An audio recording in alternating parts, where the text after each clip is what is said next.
সবাই বন্যা দেখতে বেরিয়েছেন এবং ভয়ঙ্কর একটি বন্যার দৃশ্য। এই জায়গাটির লোকেশন হচ্ছে কামারপুকুর থেকে বদনগঞ্জ রুট।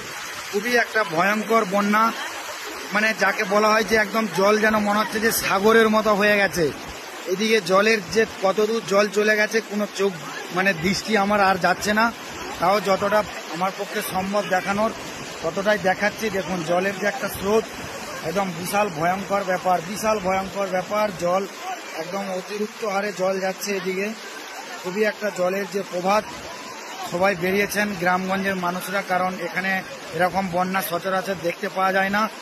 এদিকে যদি দেখানো হয়, এদিক থেকেও কিন্তু প্রচুর জল আসছে, একদম প্রচুর, মানে একদম কিছু বলার মতো নয়। মানে এত বন্যা এখানে সম্ভবত দেখতেই পাওয়া যায় না সচরাচর।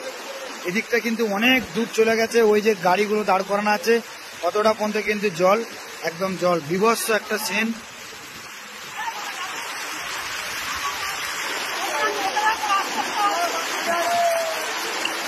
আর একটা কথা বলে রাখি, এই যে এইদিকে যে জলটা যাচ্ছে এটা কিন্তু চলে গেছে একদম রাঙামাটি, মানে কামারপুকুরের অবস্থাও।